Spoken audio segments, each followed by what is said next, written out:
Uh, you're joined by myself and Mr. Chris here. Always. And we are live. Finally. Yeah, yeah. We're it's been 2 weeks. Yeah, it's been 2 weeks since me and you Yeah. have both been on the stream together, right? Yeah, well, we were sick for the weekend, both of us. Yeah, So we're finally here at a different time. Instead of 10 at night, or 10 in the morning. So yeah. it's a little different. We're coming at you at instead of coming at you at pay-per-view fight time, we're coming at you at cartoon morning time. That's it. I But guess that's today we Saturday got morning. yeah, Saturday, well, Yeah, Sunday morning Sunday cartoons. too, Nothing like a good Saturday morning cartoon when you're a kid, man. absolutely, absolutely. So we got a special episode today. Dan, if you want to explain what we're talking about today. Yeah, so it's episode 15 for us, and our much anticipated top 10 '80s movies. Now, it's Um, only anticipated for me and you. For there's, anyone else out there, I don't think a, anyone cares. But for there's, a, us, there's a we few uh, people. we definitely love the '80s, 100%. So let me ask you something about this '80s and the genres. We're really getting into a lot of sci-fi, a lot of Mm, fantasy, a lot of post-apocalyptic settings, absolutely. a lot of high school settings. We have, great movies coming in at that high school boom Yeah, time. Tell me a coming of little bit age. about that '80s era, and where the movies are going into a different direction here a little bit. We're getting a lot of the barbarians, a lot of Amazons, a lot of very sci-fi fantasy type Hmm. movies. And women now are doing different roles. It's not, hey, we're not just that little pretty face. We're gonna be a badass Amazon. We can Yeah. play, a space creature. We can do anything here now. So talk to me a little bit about the pop culture change coming from the '60s, '70s into this '80s and going into the '90s. Yeah, well, I think the '80s, when you watch the movies, you listen to the music, you kind of get a vibe for the decade. Like me and you are both '93s, so we don't have firsthand knowledge of the '80s, but our entire life, '80s culture has kind of been the nostalgia culture from the time we were little kids. People have Yes. been celebrating '80s culture, and to me, I look at '80s culture, '80s pop culture is like the hairdos. Everything is big and over the top. Like you said, your sci-fis, your actions, we had that stuff at the end of the '70s, but in the '80s, we turned that shit up to 11. Like bigger Exactly. action, bigger scenes, Bigger set. bigger Yeah. muscles, bigger guns. Like we're even talking about some of the high school dramas we grew up on the American Pie, She's the Man. But in the '80s, you have a lot of these ones. License to Drive. You have Yeah, Fast Times at Richmond Fast Times, High. You have Risky Business. Joysticks. You have Yeah, Ferris Bueller's Day Off. You have yeah, a Ferris lot of Bueller. these great Teen Wolf. There's Yeah, just Teen Wolf. Oh my God, great show. there's just so much great '80s and compact, and a lot of those '80s movies you're watching and you see, the beautiful women, and then all of a sudden they're topless, and you're like, no way, you know what I mean? It's like it, it's true though, right? It's crazy. Like before we start here, I have a list of about 30 movies here. I'm just gonna list off, and this is not even a core. Like this is not even an eighth of the amazing library of '80s movies. This is your honorable And mention. no, it's just a bunch of movies we both probably love, but Yeah, I left off the some I thought would be on your list or whatever. So I mean, let me just list this off for anyone out there. And this is just crazy. This is just random. It's not all the movies, but we got Twins, we got The Last Starfighter, we got Running Man, we got Rocky, we got Top Secret, we got Revenge of the Nerds, we got Joysticks, we got Die Hard, we got Blade Runner, we got Footloose, Weird Science, Short Circuit, Friday the 13th, Coming to America, Highlander, Mad Max. We got Purple Rain, Land Before Time, Spaceballs, Willow, Transformers, Real Genius, Dirty Dancing, UHF, Adventures in Babysitting, Bill and Ted. We got Sleepaway Camp, we got The Thing, we got Tron, we got Beetlejuice, Mad Max, Beverly Hills Cop, The Lost Boys, Outsiders, Wall Street, Flight of Navigator, Stripes, Labyrinth, Commando, Naked Gun, National Lampoons, Return of the Living Dead. We got Little Shops of Horrors. We got War Games. We got Dragon Slayer. We got Big After Hours, Repo Man, The Gremlin. We got The Barbs, the Blue Brothers, Spinal Tap, RoboCop, Nightmare on Elm Street, Risky Business, Ferris Bueller's Day Off, Breakfast Club, Akira, Goonies, Airplanes, Evil Dead, Terminator, Princess Bride, Indiana Jones, The Shining, 16 Candles, Ghostbusters, E.T., He-Man, BMX Bandits. We got State Park, The Swords and the Sorcerers, Deathstalker. Like, those are just a handful of movies. You didn't name any of your top tens there? No, none of my top tens are in. You named at least half mine, I think. Oh, did I? Okay. But like we're talking about, those are just classic cult classics, and we're not even talking about an eighth. Like that's not even an eighth of the 80s library. So like, it's insane how good of an era the 80s is. Did you see any trends on your list, like late 80s, mid 80s, early 80s? Yeah, I'd say it's a direction. It's a mix. It's a mix of a little bit here. It's like what anything we do with our video games is basically what I can rewatch. Yeah. Or what I watched at one point and it really took me away, right? Right. But okay, well, let's get started. We just named off some crazy 80s movies. There's so much more. And again, coming into this 80 time, anime really takes a big turn in North America. Yeah, no doubt. So, it's really the first time getting into the American market. Yeah. So at my number 10, I'll go first because we just brought up anime. Comes an anime film from 1988. It's an amazing depiction of what anime can do to you emotionally. It really brings you into the story, and that is Grave of the Fireflies. I don't know if you've ever seen this. No, I'm not familiar. So this movie actually, like how we learn in school, we always learn about the North American side of the World War. So this takes you to Japan when they're basically getting bombed by, the Americans and the Allies. And it takes you to a story about a young teenage boy. He's probably 11 to 13, and his little sister, I would say she's probably 3 or 4, and their village gets burnt down. Right. So it's basically the survive. There's trying to survive where there's no crops. There's a lot of things. They have no house anymore. There's a scene when afterwards he comes out with his sister and the whole land, all the crops are all burnt, all the houses are burnt, and he's like, "My dad is gonna get them." Basically, because his dad's in the Navy, so he's like, "Oh, my dad will fix them." Right. And then he ends up going to the school there where I guess everyone's hiding out. And then he gets called that his mother has been hurt. And it goes into this crazy scene. She's all covered in bandages, burnt to a crisp. She's still alive a little bit, but she ends up dying later on through the movie. And he's on his own to try to, raise his sister and survive this ordeal. And it's a great depiction of the part of the war we don't see. And obviously it's animated, but it does what anime does, and it can bring you in emotionally. You can feel a lot of things. It's just a beautiful movie. Grave of the Fireflies. Nice. I definitely have to check that out. I mean, I am like when it comes to anime, that's definitely I like that early anime stuff, like Your Spirit Aways and stuff like that. And yeah, I definitely should check that out. Yeah, it's a really good story. It kind of reminds me of a newer movie that came out. I don't remember if you've seen Letters from Iwo Jima. Have you ever seen that? Yeah, it's been a while, but yeah, I've seen that. It goes from the Japanese side, so it's nice to kind of see what the other side was actually going through, because we only hear about our side, and we were lucky.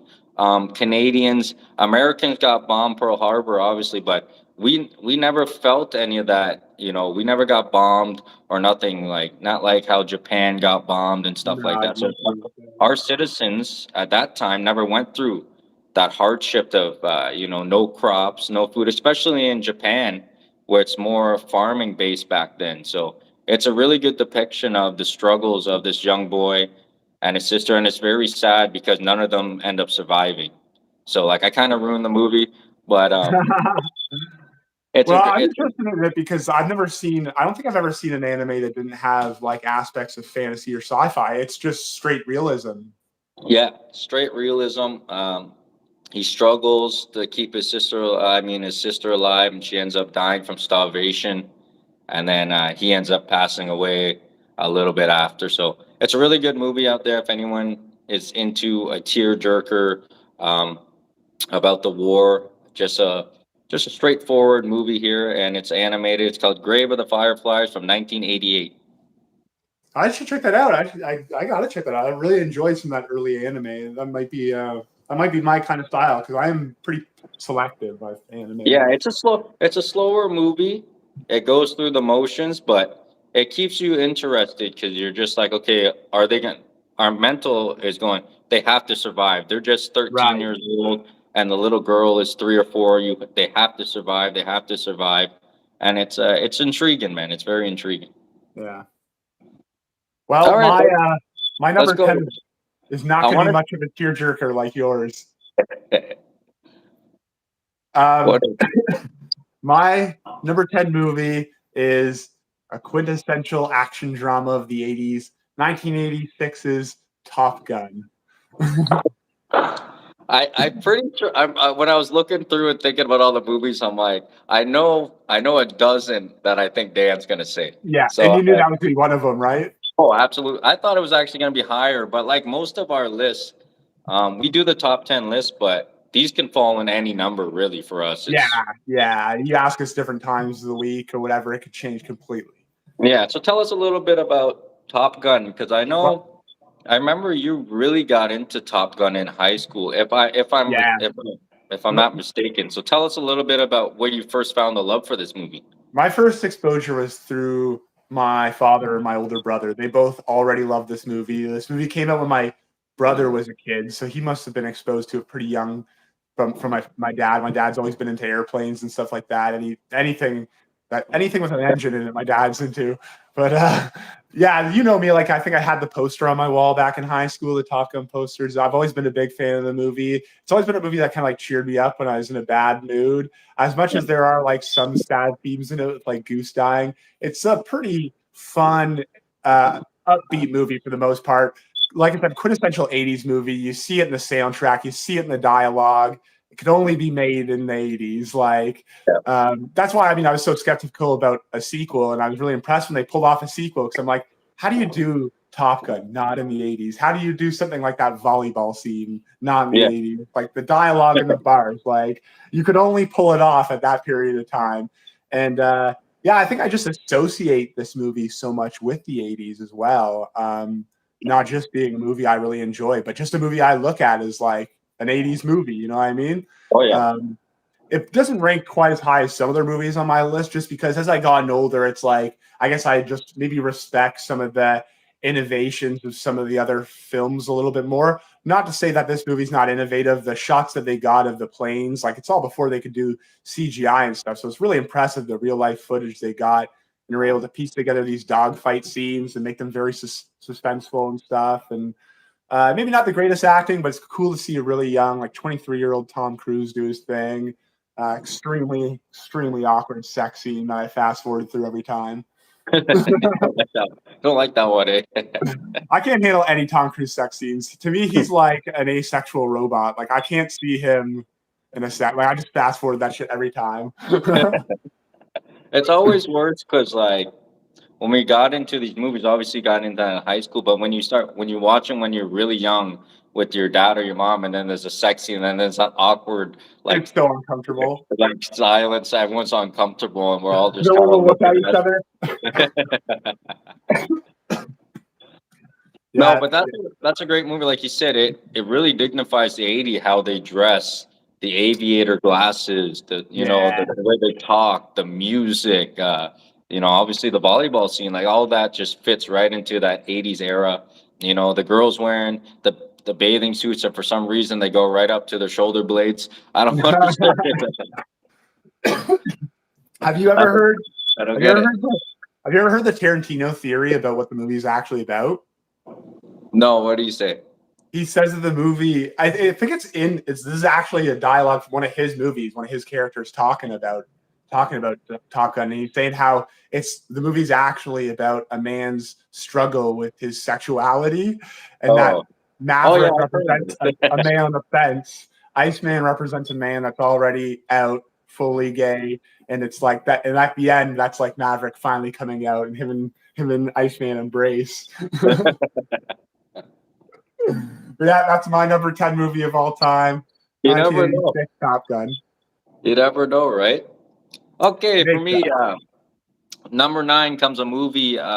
Me and you have both seen 1,000 times. It's a it's a great depiction of some fact, but a lot of fiction. You know, a lot of it's just telltale stories to make the movie seem more, realistic and Right. important. But big name actors in this 1987 movie. We got Kevin Costner, we got Sean Connery, we got Robert De Niro, and I'm talking about The Untouchables. Of course. Such a great movie. This movie is. A lot of the scenes are, made up, but there is some fact to it. Great story behind Elliot Ness. He brings down, Al Capone in that Prohibition era. Just a great movie. You have great story, great writing, great action, and it all fits into one beautiful, beautiful movie. Um, I remember the first time we watched this was actually at school, for history. For history, Oh, no, we did, didn't we? Or yeah, no, it was for history, I believe. yeah, it was history. Yeah, It's funny and because I remember we watched it for history, but I remember it was Froze, right? yeah, And he made a point. It's funny because we did a film unit in English, but this was our history class, and I remember Froze making a point of saying how perfect the movie was filmed, and that is like the cinematography is incredible. The shots that they get, like it's perfect. it's beautiful, and you have those big name actors that carry the dialogue just so beautifully. This is a really, really, really good watch, and it's a movie you can actually rewatch. You know, uh, every couple months or whatever you want to watch it. But yeah, at my number 9, I'm not going to go too deep into the plot. It's just basically Elliot Ness has to get a crew together who's not going to be persuaded by money and all this, the under law. They're trying to take down, Al Capone. He's a murderer. He's a bunch of different things, and he gets the right cast together. And there's a lot of, struggle to get him, to arrest Al Capone. They finally get him, but it's a great movie, man. So anyone out there, watch The Untouchables. That's my number 9. Yeah, it's excellent. We can't bring up The Untouchables without bringing up that staircase scene in the subway station. Oh my god! Yeah, What a scene! yeah, it's great. It's a really good movie, man. Great movie. So if anyone out there is looking for a great story with a lot of action, great dialogue, this is a perfect movie. It came out again, just like Top Gun, in that right era, that '80s era, and it just fits in that era so beautifully. Yeah, I would say more timeless though. It ages better. Like you can watch that in 2000, and it's not as It's not as cheesy as Top Gun. No, You know what I mean? Like it ages very well. yeah. Well, it doesn't have more of those special effects Top Gun Yeah, has. it's a timepiece movie too, and Yeah. But no, it's a great movie, man. So that falls in that's a at my great number choice. 9. Let me hear That's a your great number choice. 9. Let me hear My your number number 9. My number 9 is from 1988.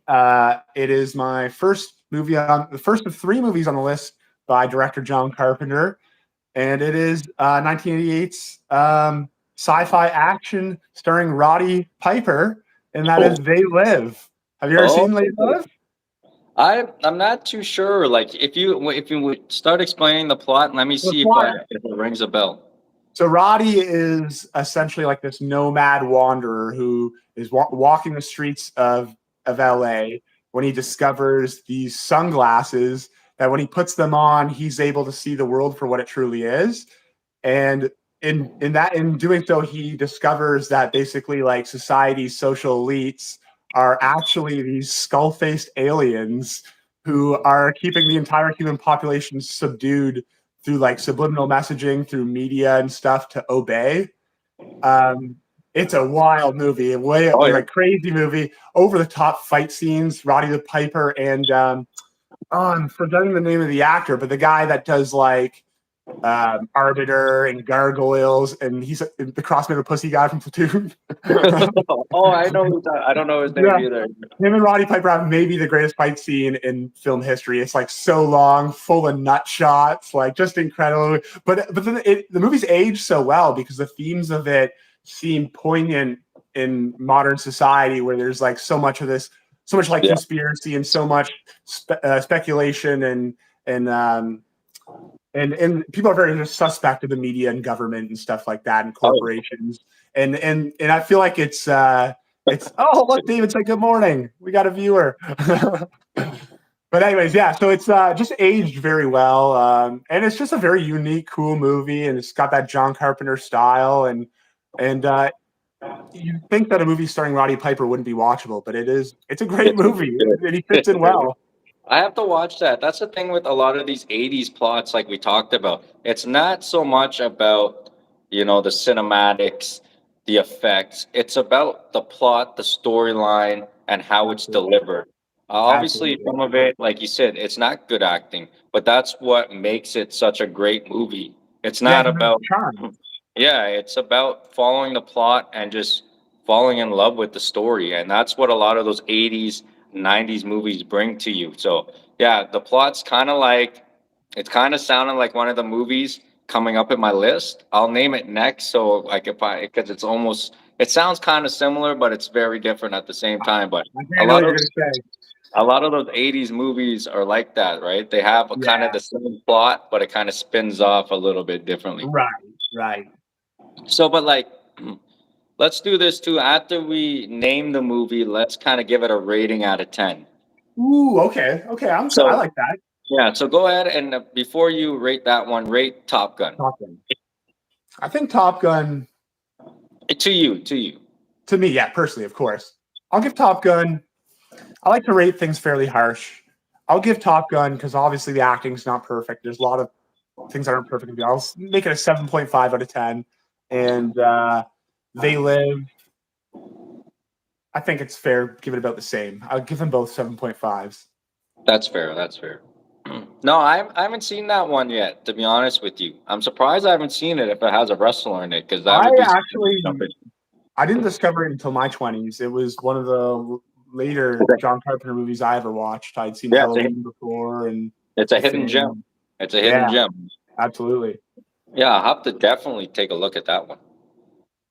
So what's your number 9? You got to give me your ratings too for the Untouchables and Grave of Fireflies. I'll give that one 6. I'll give it a 6.5. I'll give it a 6.5. It's got a strong plot.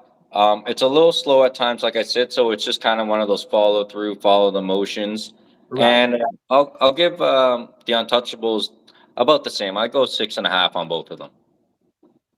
Fairly, they're not over the top, like crazy good. Like, me, man, I like my fantasy action type movies. I know Untouchables has a lot more action, but it's very watchable. It's you can repeat and watch it.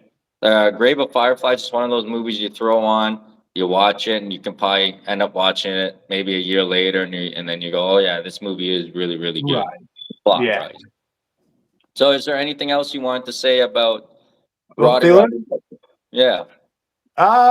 No, other than like you'd be surprised how good of an actor. Like, he's not a great actor, but you'd be surprised how well he works in this film. Yeah, that's cool, man. Was that? Oh, you probably know the line. You ever seen the line where he goes? It's Roddy Piper in the bank with sunglasses on and a shotgun, and he goes, "I came here to chew bubble gum and kick ass." Oh, I don't know if I've seen the movie though. I don't know. Probably haven't seen though. So what year did this come out? Did you say it again? 1988. I was gonna say that 88. So that's at the height of Roddy Piper. Yeah, he's in WWE. He's at the peak of his game, right? When's WrestleMania with him and Hogan, T, and Orndorff? I don't remember what year that is.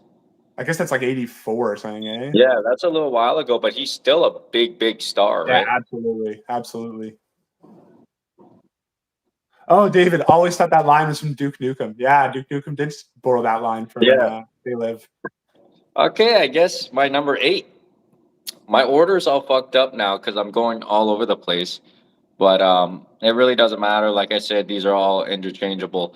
But for my number eight, I'm gonna jump into a movie that kind of resembles the same plot here. Um, we got, you know, the Hong Kong Cavaliers.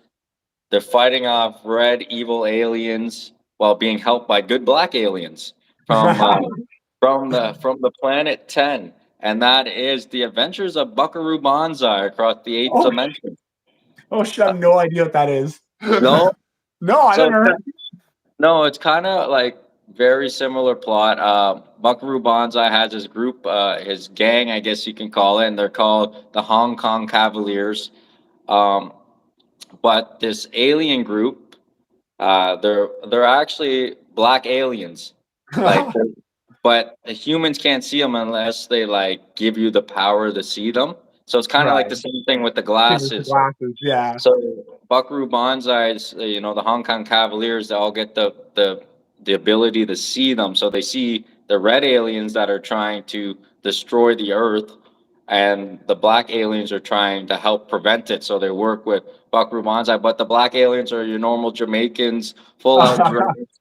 But when they see them through, the power, they're just these weird gray looking kind of aliens, but the evil ones are red. So it's a crazy, if you're into 80s and you want sci-fi, you want aliens, you want music, you want culture, this is the movie for you. I'm telling you, The Adventures of Buckaroo Banzai is the 80s mixed into a fucking Slurpee, and it it will fucking it will mess you up, this movie, man. But it's a good movie, good funny plot. But like we said, it's totally just a grind up of all the '80s mixed into one to create this movie. What year is this one? Buckaroo Banzai, 1984. So it came 84. out, Nice, so yeah, early it came on. out a few years before the Roddy Piper movie. But Yeah, yeah, pretty good. Yeah. it's a good watch. It's a strange watch at first, but then like when I first watched it, I was like, wow, this is kind of weird. But then it keeps drawing you in. You want to know what's going on, Right. and What's going you're on? kind of Yeah. like, what's going on here? But then you're getting all the '80s all at once at one time. So it's a great movie, man. My number eight choice, Buckaroo Banzai. The Adventures of Buckaroo Banzai across the eighth dimension, and I would rank this movie out of 10. I would probably give it a 7. I Seven. give it I give it a 7 out of 10. It's a definitely watch. Watch this one. I'll watch your other one, and then we'll talk about it. Yeah, we'll do a comparison. I like that. That sounds cool in 1984 too. Wow, holy shit. Uh, it's not any like notable director, actor, or anything like that.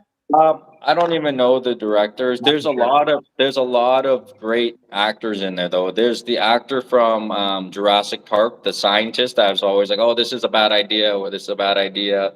Oh, Uh, oh, what's his why am I name? blanking? Yeah, well, how am I I'm blanking? bad with names. I'm bad with names. Jeez, how am I blanking? You know who I'm talking about though, right? Yeah, I love that guy from The Fly and stuff. Jeff Goldblum. What am I? Yeah, How did I not get that right away? yeah. Oh my god, I'm watching this. Jeff Goldblum's in it. I'm Yeah, sold. he's in it, and like it's funny. Bonsai is like this white guy, but somehow he's like a samurai. It's like it's such a weird thing that connects just all of '80s culture in the one. You'll love it, man. I Yeah, I know think I you. will enjoy that one. I might check that one out today. Yeah, watch that one, man. It's very interesting. But give me your, what are we at? Number eight? Eight, eight. Yeah, give me Yeah. your number eight, man. I don't want to go too in depth. I'm gonna name the movies, but I'm not gonna name the plot too much. I want you guys to go watch it and Yeah. enjoy. Yeah, just give me like a little setup.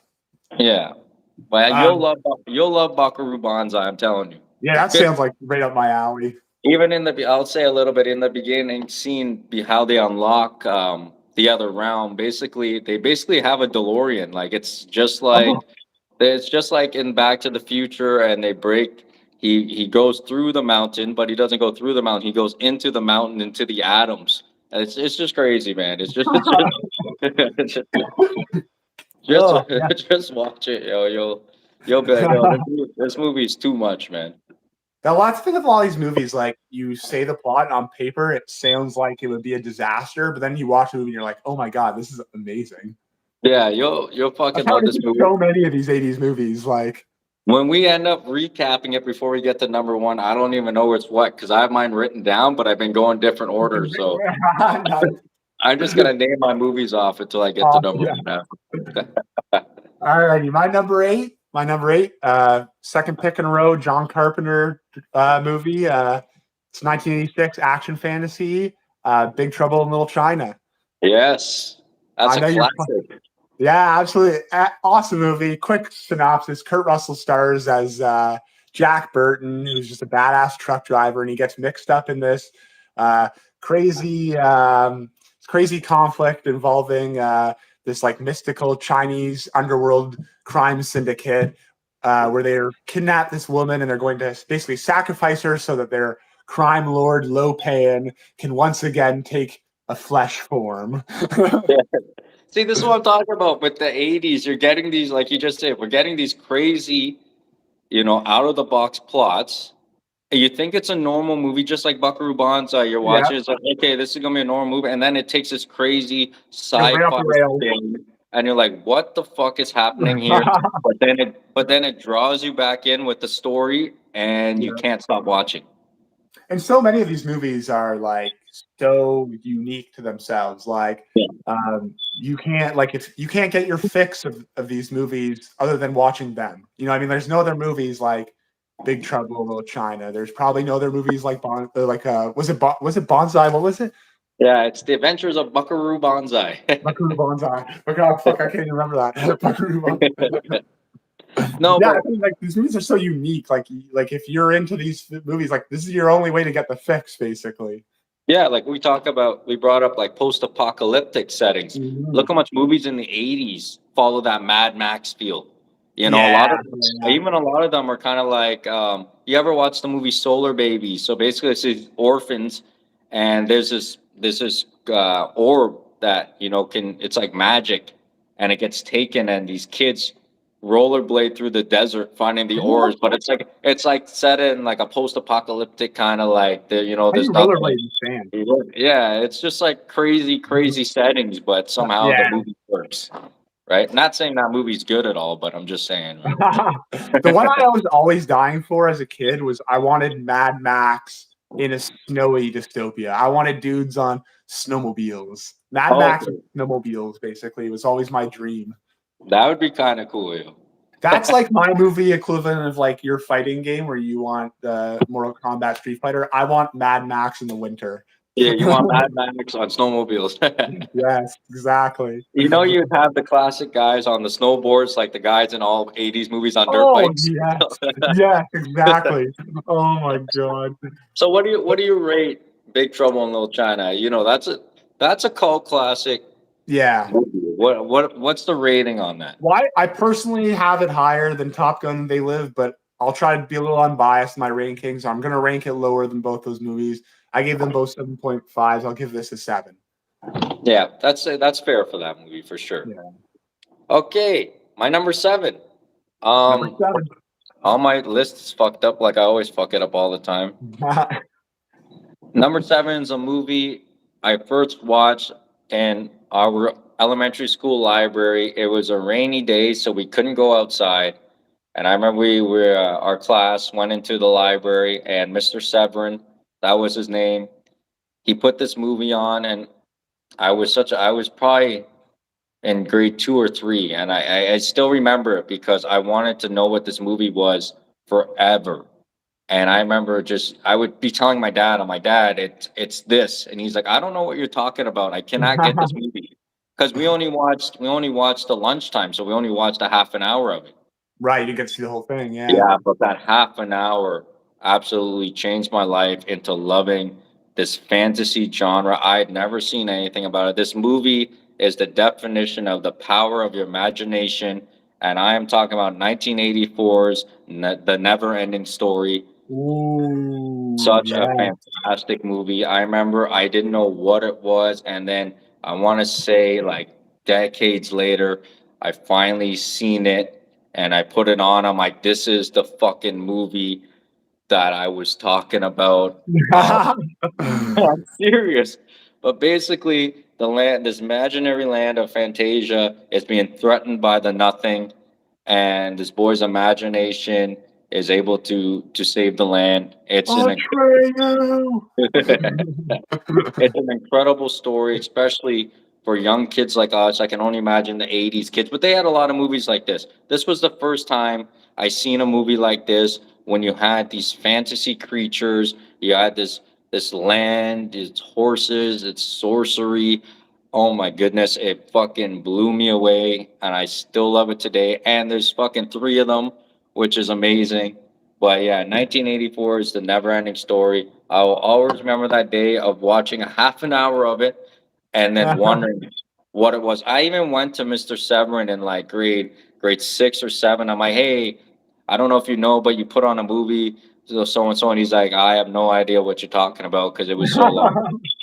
But dude, I imagined this movie for like decades until one day it was on TV and I was like, "Oh my God, this is the fucking movie I was talking about." And man, I fucking this is everything I wanted as a kid that you imagine was in this movie. And you know, nothing's better than the opening scene. This kid is getting bullied.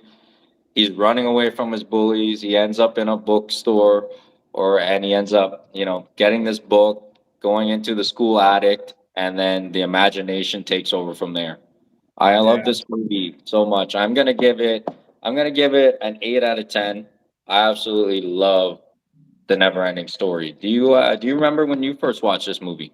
Yeah, actually, my story is crazy, like disturbingly similar to yours. Actually, like I remember it came on television, and I only caught like maybe 20 to 40 minutes of it one day. I was watching it on my mom's little tube TV she had in her bedroom, and yeah, for years didn't know what it was until I don't know if I saw him, like you said, like I saw on television one day, or maybe I rented it at Netflix by chance one day.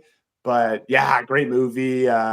Man, when he loses his horse in Yeah. the swamp, oh, ruins me. Yeah. But And yeah, then like you said, when the boy's reading it, he's crying. yeah, It's just an amazing story, man. I remember I used to say too, because maybe I watched more of it at first because I remember seeing the flying right, dragon. Yeah, yeah. yeah, But like I would be like, there's like a dog or something and it flies, and yeah, exactly. Looks like a puppy. everyone's like, what are you talking about? No one knows what this movie is, but I'm Like Air, so glad. they're like Airbud. Is it Airbud? But like you said, man, just an amazing movie, and it just draws you in as a little kid because your imagination is running wild, and this just draws you in, man. Fantastic, man. I love this movie. Yes, yeah, excellent movie, man. Like you said, the dragons, the visuals for its time, beautiful. Everything a kid could want out of fantasy. Absolutely, man. Fuck, I want to watch it right now. That was your number seven? That was my number 7. So give me your number 7, man. Okay. My number seven is I think the first comedy we brought up, right? We haven't brought up a comedy yet, have we? No, not yet. This is a 1983 comedy by director Bob Clark, and it is the Christmas classic, A Christmas Story. I fucking knew it. You knew this was coming up. I mean, it doesn't get any better than this. You know, all Ralphie wants for Christmas is a Red Ryder BB gun, and the only thing getting in his way is the old adage, "You'll shoot your eye out." And it's basically Yeah, this that's kid's it. journey to try to influence his parents or Santa Claus into getting him this BB gun, and it's just such a classic. It's a timepiece movie. It's supposed to be set in the early 1940s in Cleveland, Ohio. A lot of it's filmed in Cleveland, Ohio. You can still go to the house to this day. It's a museum for the movie, I believe. One of the cool little facts about this, us being from the Toronto area, if you remember the scene where they go get the Christmas tree, Yeah, when that's they're incredible. actually buying the Christmas tree, that's Toronto. You can see old TTC streetcars in the background, actually. Oh, crazy. When I rewatch around Christmas time, I'll have to look out for that. Yeah, but yeah, just a overall classic movie. I watch it every single year at Christmas, if not twice. Yeah. Got lots of great lines. The old man is one of my favorite characters in the history of movies. So before you keep going on, give me your top 3 Christmas movies that your tradition. What movies do you watch every Well, year? Just your top three. surprisingly, this wouldn't be my number one. My absolute number one of all time, I'm sure you know, it is A Christmas Carol, the black and white one. I can't remember what exactly year it is. Alistair Sim is Scrooge. That's my number one, absolutely. Then it would be A Christmas Story. And then after that, probably just a mixture of claymation movies, maybe either Rudolph, probably Rudolph. Yeah, see, mine are a lot different from the classics, but you know, I love it. First, I have to watch Arthur's Christmas. Oh God, I forgot all about Arthur's. That's a great Christmas episode of a show. I love that. I love that fucking movie. So I have to watch that. And then second comes I'll Be Home for Christmas Oh, that's with a good one too. with Jonathan JTT. Taylor Thomas. Yeah, Jonathan Taylor Thomas and Jessica Biel.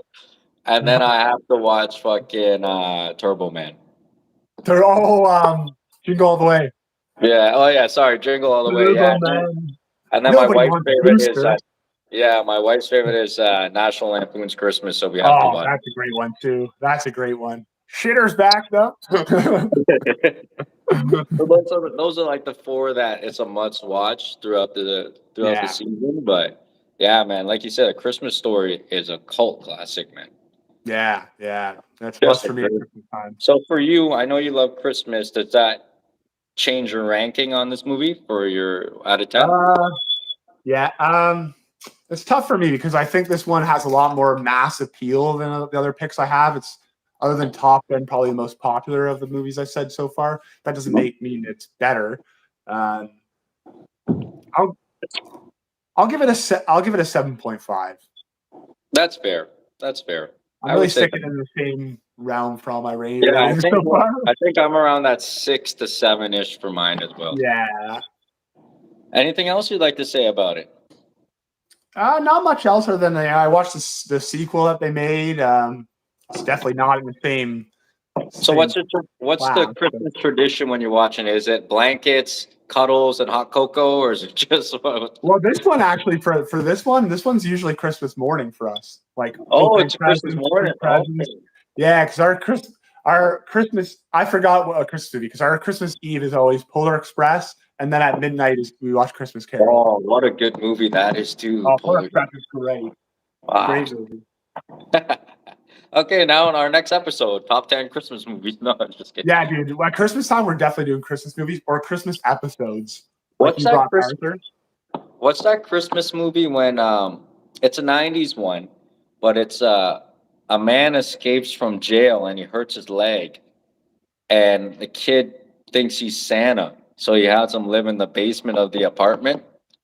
Do you know that? I don't know that one. That literally sounds like a South Park Christmas episode. Something Star or something. Christmas Star. I don't know. But yeah, I don't know that one, I don't think. You should watch that one. It's not animated. It's live action. Like it's a real thing. Right. And neither of us even brought up Home Alone either. Oh, fuck. How did we forget about Home Alone? Yo? Yeah. We're tripping. Yeah, this is what happens.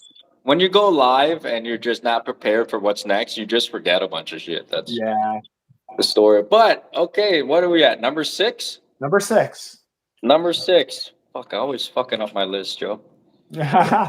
Number 6 is a movie my dad introduced to me.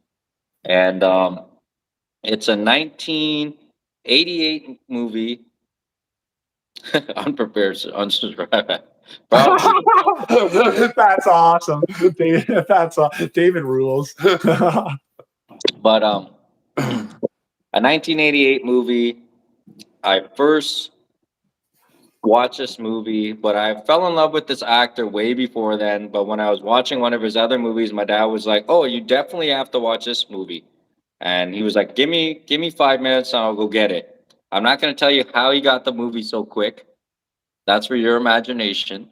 But I'm talking about 1988 Bloodsport. You know,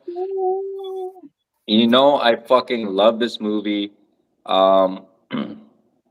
Basically, the main character, Frank, has to be accepted into the Kumite tournament. That's actually a real thing. It was actually a real tournament. But throughout the movie, he's also being, pursued by the military.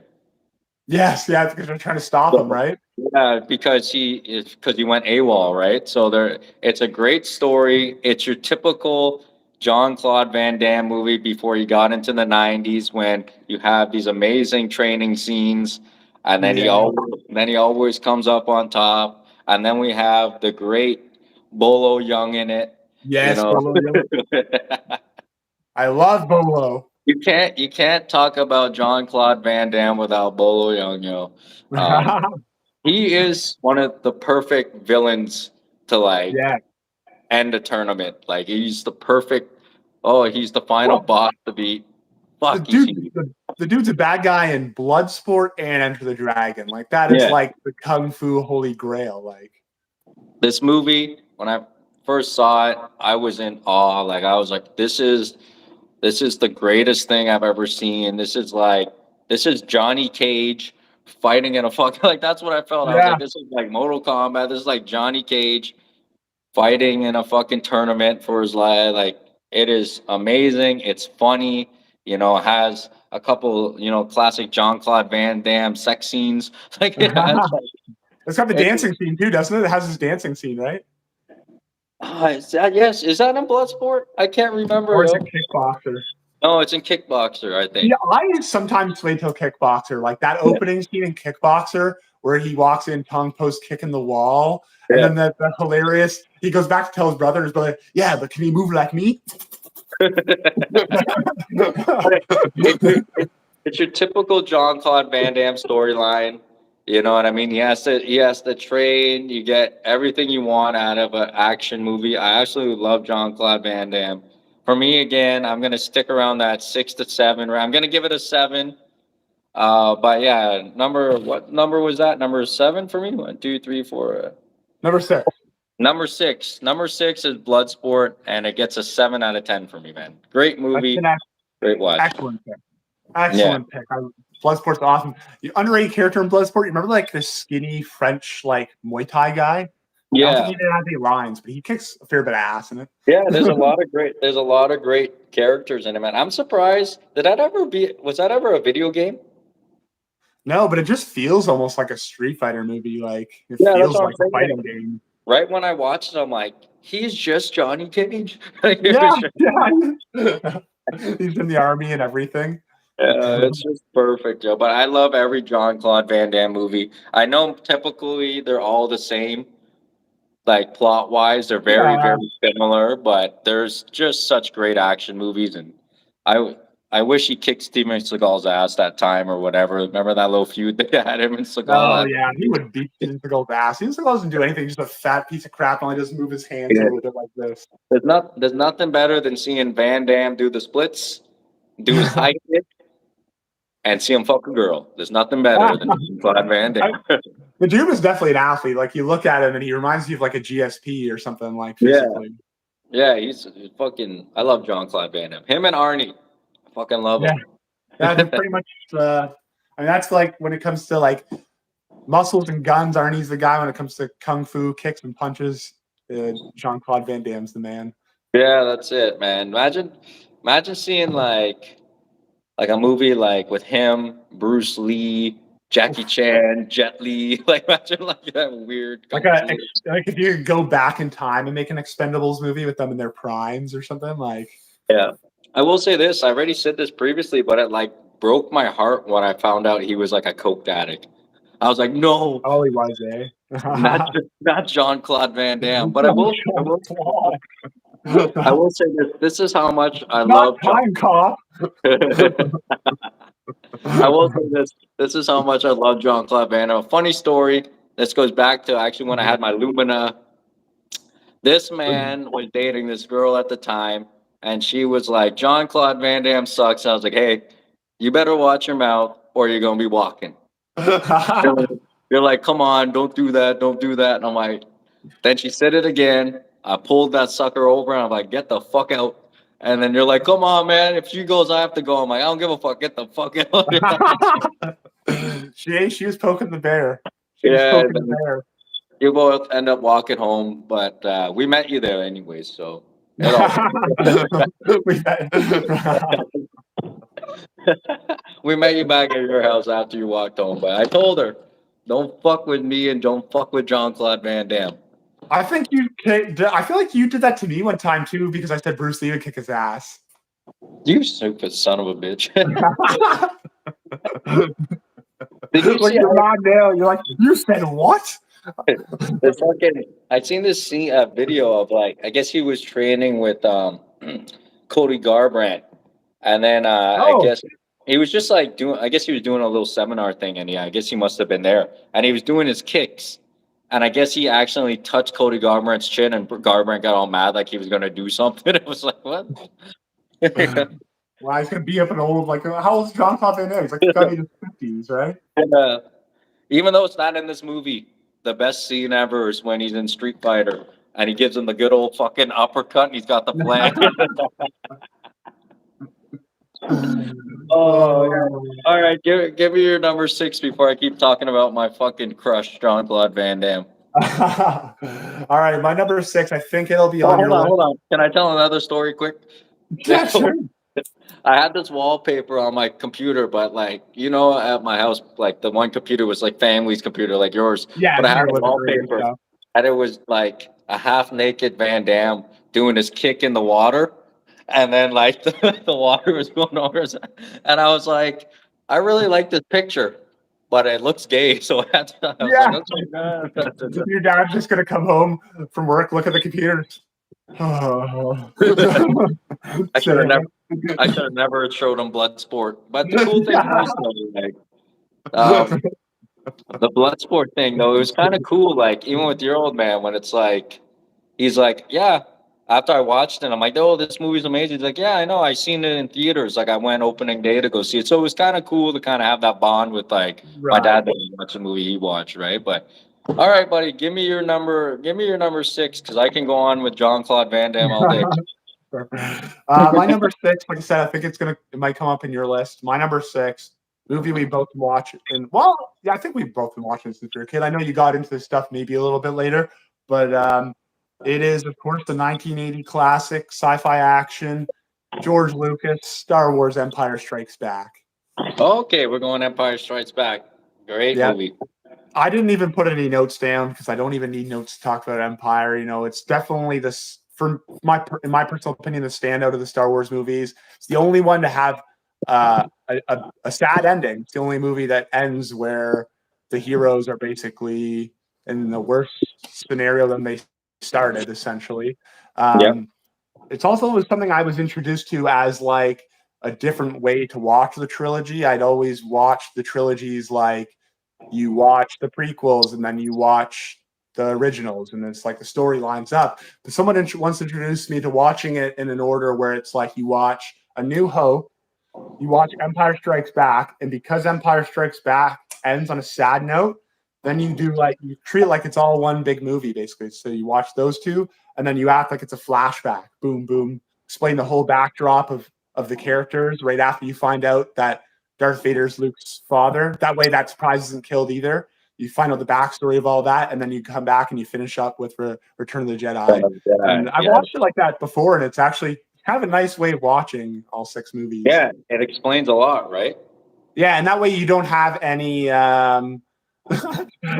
David, I'm throwing Platoon in there. Just so you wait, David. If you didn't have to cut your grass, you'd be able to stick around for Platoon. But when's Full Metal Jacket going to come up too? Hey? You know that's coming up, yeah. But anyways, back to Empire. Yeah, I mean, also introduces us to lots of classic Star Wars characters like Boba Fett, Lando Calrissian. Yeah, just for me, my favorite Star Wars movie. You got that opening with on Hoth. Can't beat that. So, when you're on this, I'm just going to give my number 5 then too. It's not Empire Strikes Back, but it is a Return of the Jedi. Return of the Jedi. Just to wrap it up, that amazing original trilogy. Obviously, like you said, I got into a little later. If anyone hasn't watched our Star Wars episode, be sure to go, find that episode. But you guys, backstory of Star Wars, you guys were doing a full all-nighter, you and the boys, and you asked me to come, and I was like, I'm not watching that shit. That shit's garbage. And then a couple months later, I was like, oh, let me watch it. And then, like we all do, we all fall in love with the story. I love Return of the Jedi. Empire Strikes Back, it's good. I only wanted one Star Wars on my list, so I went with Return of the Jedi. You get the great final scene with him and Vader. It's a beautiful, beautiful movie. I don't think we have to explain Star Wars on here. No, that's why I didn't take any notes. The only movie I didn't write notes down for. It's like, what do you mean? So you don't really have to explain anything about fucking Star Wars on here, but yeah, how can you not have a top 80s movies and not one of those come up on the list? Yeah, I mean, quickly just to bang out. I mean, what are your favorite scenes in both those movies? Which one? In Empire and Return. Ooh.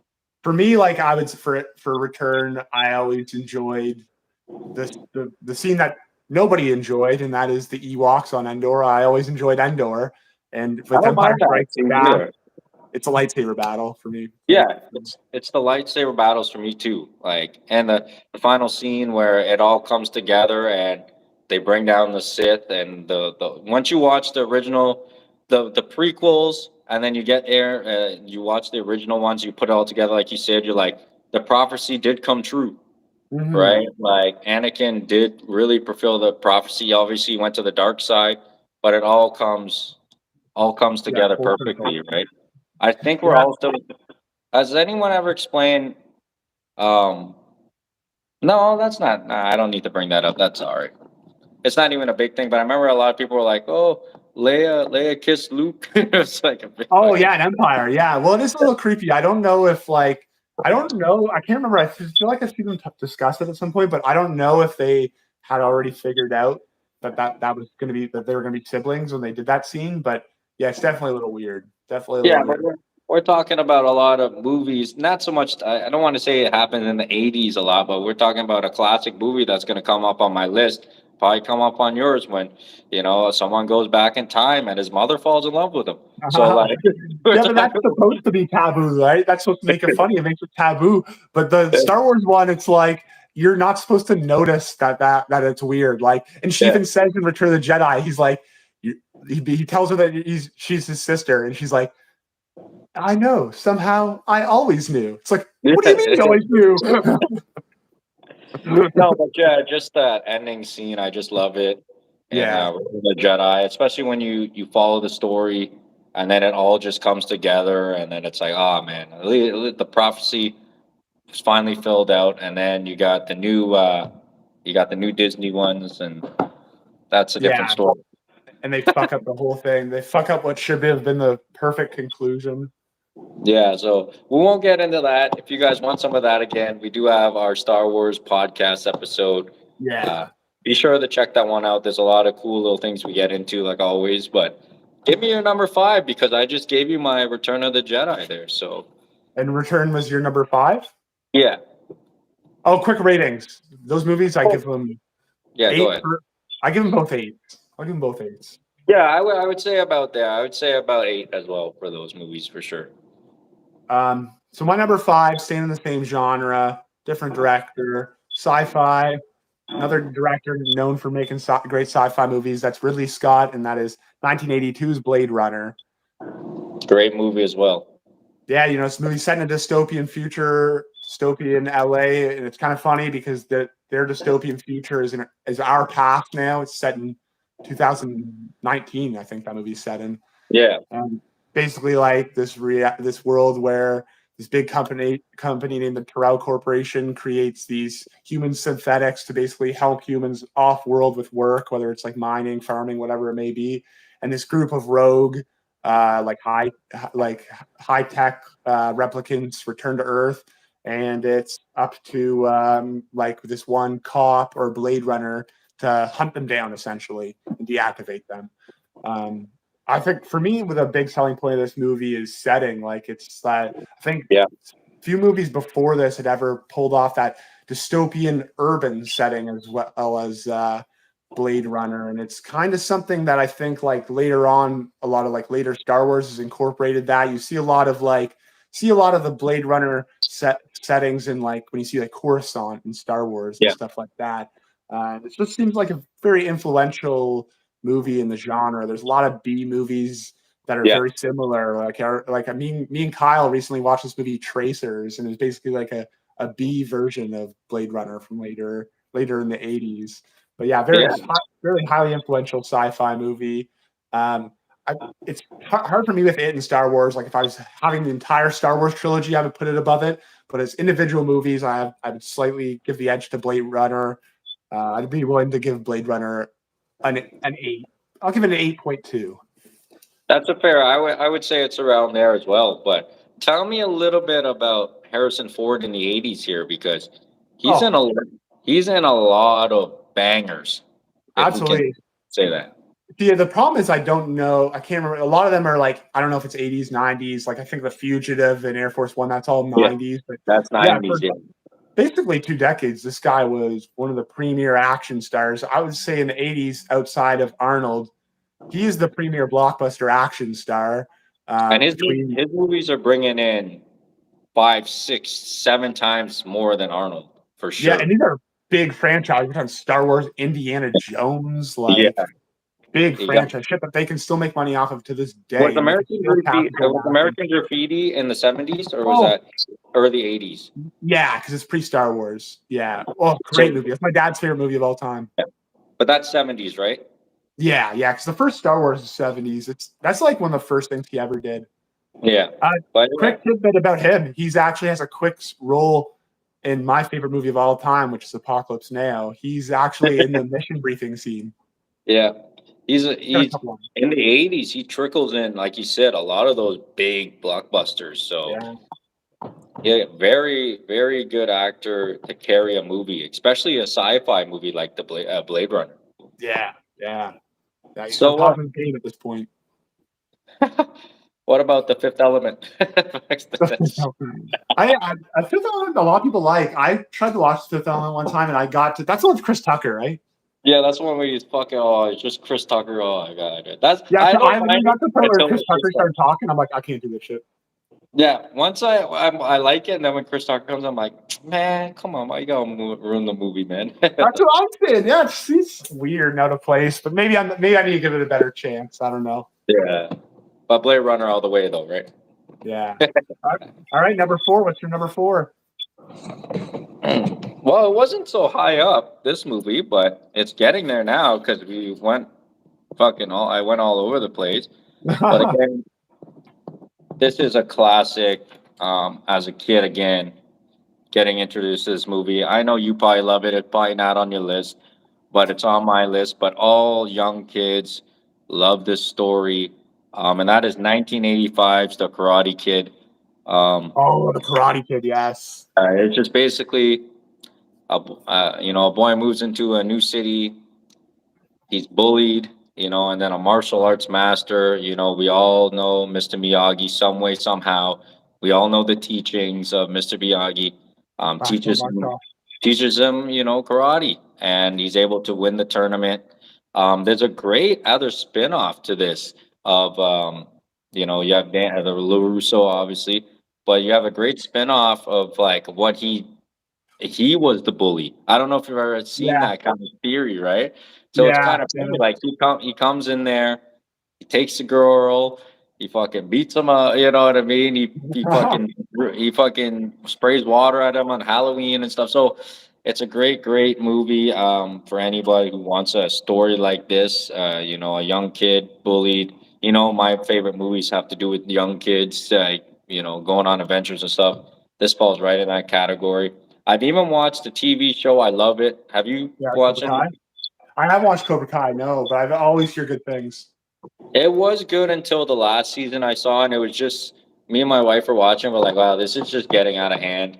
You got Yeah. these grown ass 50, you got these grown ass 56-year-old men still fighting over territory about karate, and they're trying to kill each other. And it was just like too much, man. But I Yeah. love the nostalgia in it. They bring back a lot of great characters. But the original Karate Kid, man, again, just like Never Ending Story, this is a young kid's dream to be, Yeah. karate, martial arts was such a big thing in that '80s, '90s. Like it was so big, man. And to watch, LaRusso become this character. He goes through the training, he goes through all this, and it all pans out in the end that he wins the tournament. Just fantastic. You know, number two, I also like. Number three is whatever, and no one likes fucking the next Karate Kid. Oh, that's one. Was it Will Smith's kid? No, the next Karate Kid. I don't even know if that's what it's called. That's with Hilary Swank. What the fuck? Hilary Yeah. Swank. Yeah, she's in the one, and it's called the next Karate Kid or something. What the hell? Hilary Yeah. Swank. Is she Miyagi or is she Danielson? She's Daniel's son. What She the played. fuck? Is she a Yeah. grown woman? No, she's a kid at the time. She's just Oh, like okay. she's like a teenager. Oh, okay. I was gonna say, what the hell is this? And you've never that makes sure you've never seen it before, right? They should just do a Karate Kid where Bolo kills Mr. Miyagi. But no, such a great movie, man. Again, we talk about culture. You get so much 80s culture in this, man. You got obviously Fleet you the know, kids leg. yeah. You got kids riding on dirt bikes, you got the beach, you got the cars, you got oh man. Just a great nostalgic movie. 1985's Karate Kid comes out my number four. And again, I'm gonna give this one for myself. I'm gonna give it a 7. 7. Okay. Okay. Yeah, that's fair, I think. Yeah. So I'm not gonna, Okay. like I said, I'm not going crazy into the plot because I want you guys to go enjoy it without me fucking basically ruin the story. But watch it, and when you watch it, though, think about both sides of the story. Who's really the bully? Who's really whatever? Because there's a lot of theories about it, and then in Cobra Kai, it kind of shows you what happens afterwards. Right. You know, Russo ends up being this bridge car salesman. He owns a thing. It's crazy. Just watch it. It's a good movie, man. Yeah, I like the concept of like Cobra Kai is almost like a deconstruction of the original movie. It's Yeah, they kind of just break it down, and then they also bring back a lot of nostalgic characters. They bring a lot of characters from the second one. They bring like it's really cool in the third one also. So it's a great watch, man. Who's the guy that I can't remember his name? The guy that plays LaRusso. What's his name? fuck. I know Something this. Marciato or something. No, something. Yeah. I'm really bad. Yeah, I'm really bad with names, but he had a lot of movies in the '80s too. Like he was also in The Outsiders, another good Yeah. movie. Right? So Yeah, another good one. yeah, he was what, Johnny Curtis, right? Is that his character? In The Yeah, Outsiders? I can't remember the names to be honest. It was like Tony Boy and Johnny Curtis, and he ends up murdering the person, and then they end up running away. Yeah, so I haven't seen yeah. that movie in a long time. Like not since we were kids, I don't think. No, that's a great movie, but even better book. So Yeah. And everybody that went to, public school at our age read that book. I'm pretty sure everyone's seen the Karate Kid anyway, so it's not. Oh, Karate Kid for sure. It's a cult. It's a cult classic that represents that '80s era for sure. So Yeah, that's my number 4. All right, my number 4 is probably one of the more serious and tone movies we've mentioned so far. Kind of sticks out amongst a lot of these '80s movies because it doesn't have a lot of like the over-the-top '80s vibe, the music of the '80s. It did win Best Picture in 1986. And it is the one David was anticipating. It is Oliver Stone's historical drama, and that is Platoon. This movie, Apocalypse Now is probably what got me into Vietnam films, but Apocalypse Now is very over the top. It's just based around that Heart of Darkness storyline. Platoon is probably the most realistic depiction of the war that anyone's ever put on film. It's all based around Oliver Stone's real life experience in the Vietnam War. And yeah, it's just an incredible movie. One of the first times you've seen a lot of great actors. Like it is a stacked cast of guys that everybody knows their names now, but people didn't know at the time. They don't maybe done one or two things. Guys like Willem Dafoe, Tom Berenger, Forrest Whitaker, even Johnny Depp, Charlie Sheen. Just a stacked cast and excellent movie. Great depiction of the war. Can be a pretty depressing movie at times, but you can't really once you turn it on, it's hard to turn it off. You have to see it all.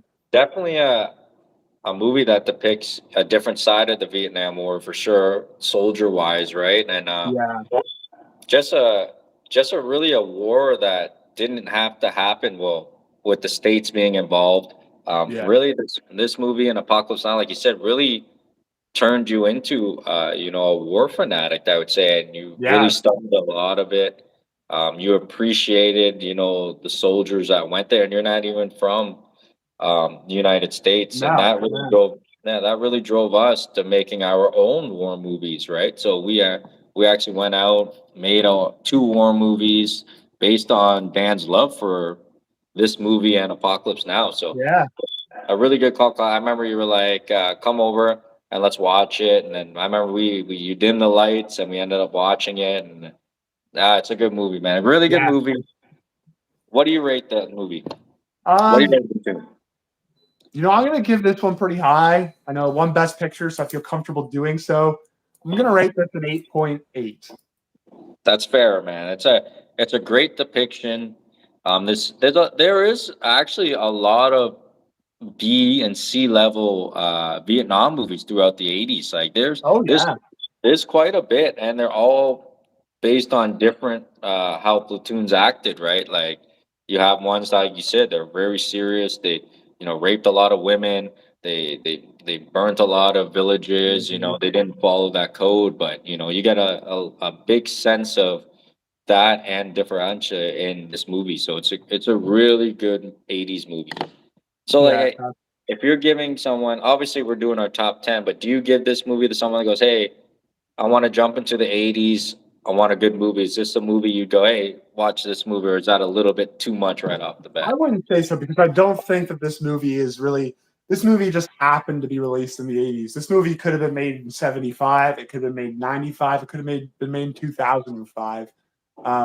It does. You watch it, it doesn't feel like an 80s movie Yeah. unless you recognize that you're seeing a young Charlie Sheen as the main role and stuff like that. You're not going A to recognize it as an 80s a movie. It movie definitely that wouldn't be the first thing I go ahead. think of as an 80s movie, but Yeah, like you said, a movie that definitely launched a lot of careers.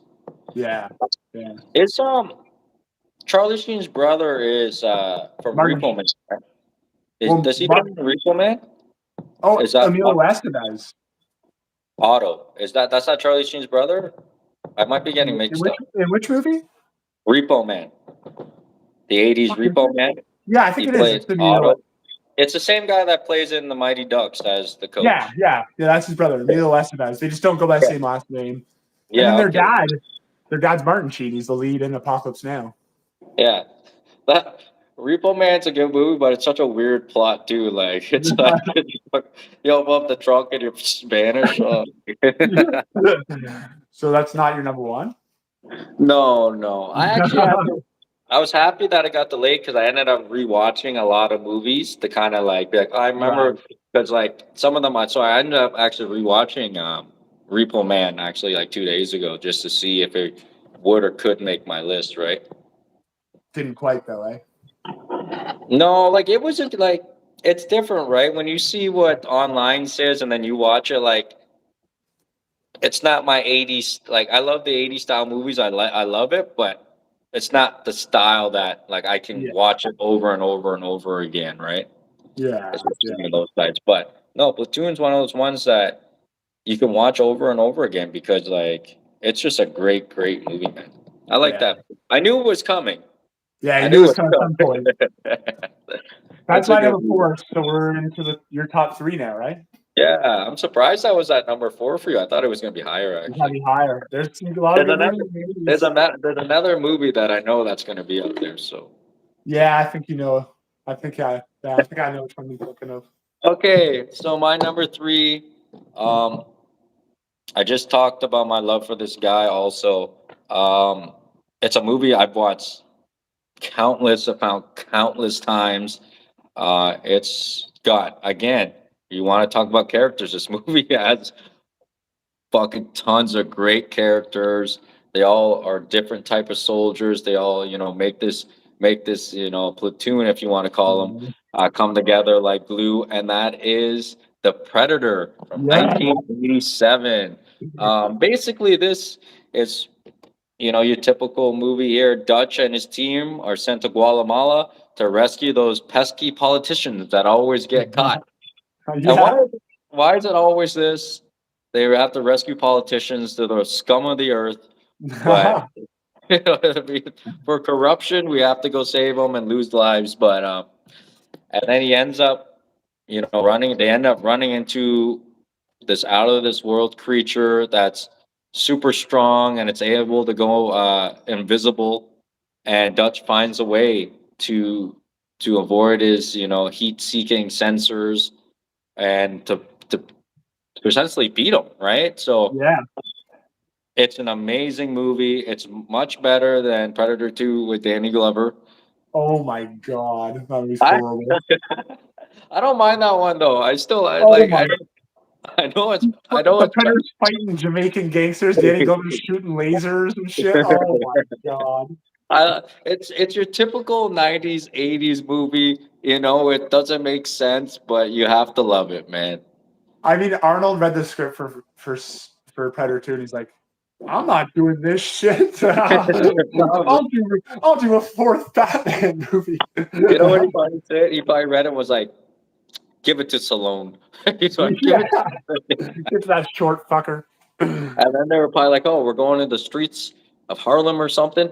Get a black guy. We need a black guy." But no. What else can you say about the Predator? If you've not seen this movie, you fucking living under a rock. There, Yeah, there's, there's no way. Obviously, Terminator is also in the '80s. My favorite Terminator is Terminator 2. So Terminator actually didn't make my list, I but like Predator more. yeah, and you have Commando also in the Of course. '80s. You have Twins. You have a lot of these great Arnie movies, but how can you hate the Predator? Just the cast of characters, and it makes it even better that they all have different personalities. Yeah, Um, None of them survive except, you know, except Dutch, and you have your great Arnold classic, you know, badass scenes in it. You have great lines in it, Jesse and Ventura's lines are amazing in yeah, that movie. you have just like I said, the gang of cast you have in this movie is fantastic. The plot is even better though. You couldn't have got better actors to be in this movie and a better lead for sure. Yeah, Like I couldn't picture anyone else playing Dutch in The Predator. So number three is The Predator, and I'm gonna give that one an 8 out of 10. I like that. Yeah, you can't like I remember seeing that movie as a preteen, and nothing like captivates like a 12, 13-year-old boy more than this fucking alien creature, fucking laser guns, razor blades coming out of his hands. He's like the apex hunter essentially, like oh, Amazing. And fantastic. it's funny when we were filming our Vietnam movie, we wanted to do kind of a fun spin-off when we were gonna do We Fight the Predator. So Yeah, that was gonna be Rendezvous this is, 3. yeah, we have always loved the Predator, especially, but also this movie and the cult classic culture that follows along with it, right? So Yeah. yeah, man, if any of you guys have not seen any of these movies, you're living under a rock. But especially if you haven't seen The Predator, one of Yeah. Arnold's best movies, probably as well one of his most well-known movies for sure. So Yeah. great, love it. I love that pick. I can't argue with that one at all. So your number three, Predator. My number three. I'm going back to a comedy route again. Mine Playing is things in automobiles. what's that? Yeah, I love that movie. That's a great movie, man. When he finds out, was that the movie? Yeah, at the end when he finds out John Candy's homeless. Oh my god. Yeah.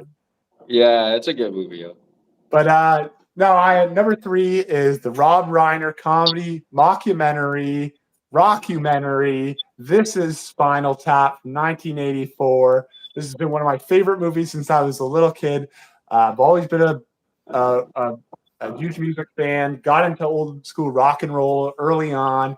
This movie follows an English metal band who's basically fighting to stay relevant.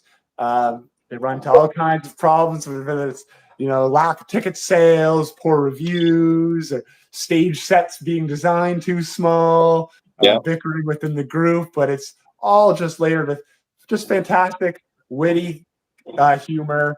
There wasn't much of a script written for this movie. They just went off the cuff for a lot of this stuff, and it turned out it gave a very genuine and comedic experience. If you're into like music, this is a must. You gotta watch. This is Spinal Tap. Just a hilarious movie. So many great quotes. I mean, everybody knows the amplifier turns to 11. Everybody knows the jokes about the small Stonehenge. Well, my personal favorite line in that movie is one that kind of goes a little underrated, and it's when he's doing the music reviews and they get to their music review. There's two of them. They get to a music review for their album, The Gospel According to Spinal Tap, and the review is, on what day did God make Spinal Tap, and could he not have rested on that day? And then their other element, it's Shark Sandwich, and it's like the review is simply just 2 words: shit sandwich. It's funny about this movie because I know you love this. I knew it was gonna be on your list too. But Yes. in early high school, you told me to watch this movie, and I was like, I don't know, I'm not into this kind of music or whatever. But I ended up watching it, and it's a great fucking funny fucking. It's a good movie, man. It's a really good movie. So what? I don't know if it's coming up next because I think I know your number one. I don't know if you do, to be honest. I want to say I know, but number 1 and 2, I think I might know. But do you put that movie over Bill and Ted? For me personally, yes, absolutely. I can see how people could say Bill and Ted is more influential because Bill and Ted is essentially the starting point for stoner comedy. Unless you talk about Cheech and Chong, I suppose, and stuff like that. Bill and Ted is really a lot of people's first exposure to like stoner comedy. So I could definitely see how someone could say Bill and Ted is more influential. Yeah, but both good movies. What do you rate Spinal Tap out of 10?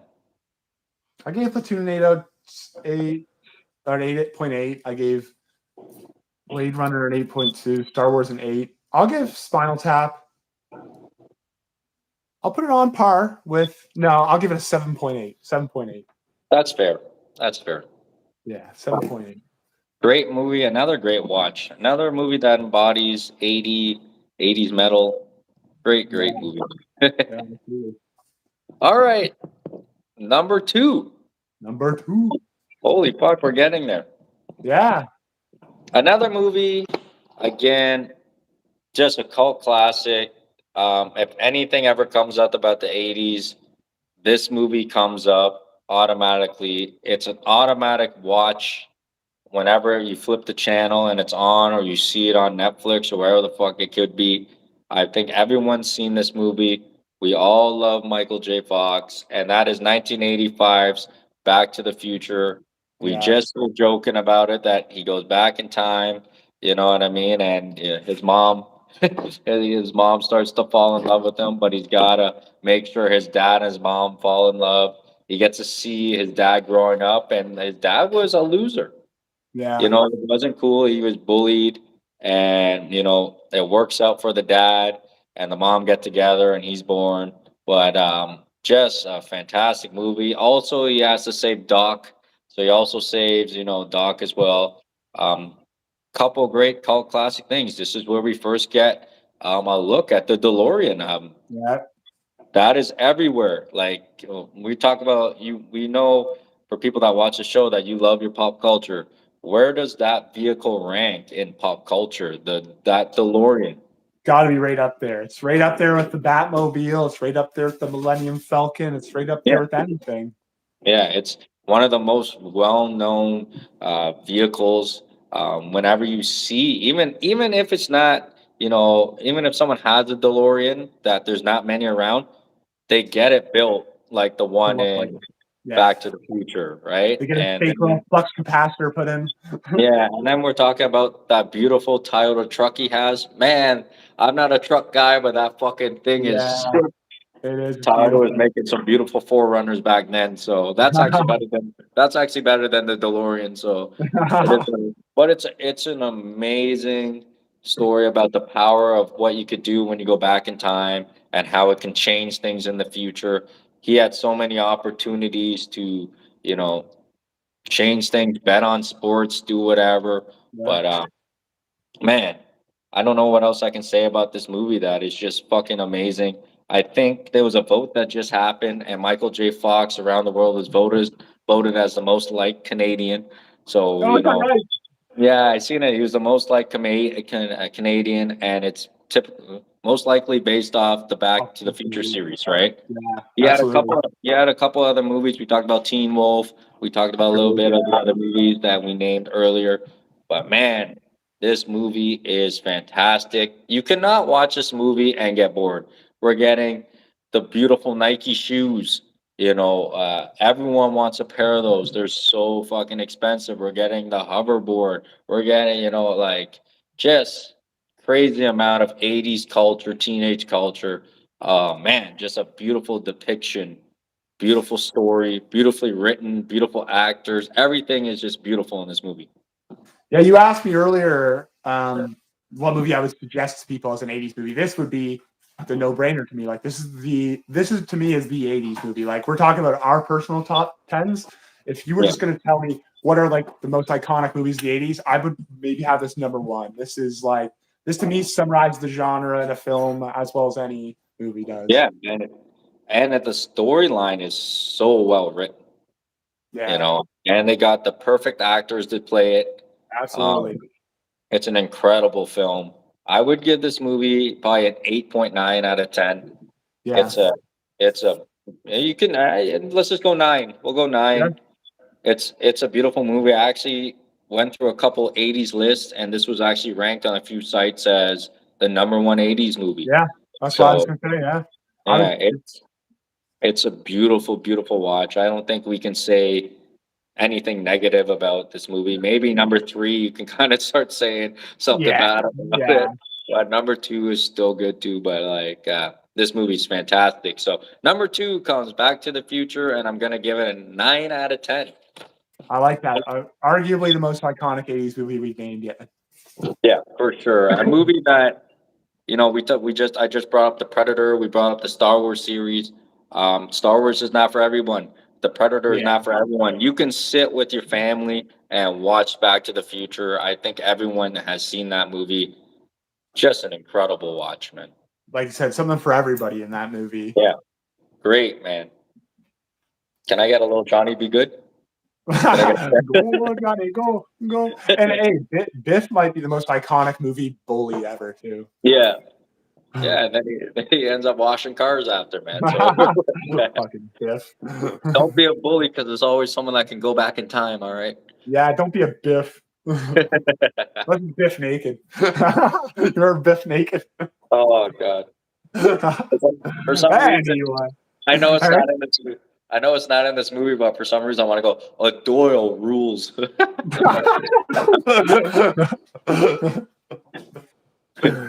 All right. So you got your third. Your third was what was your third again? Yours was Predator. Predator. So far our top 3, you got Predator, you got Back to the Future.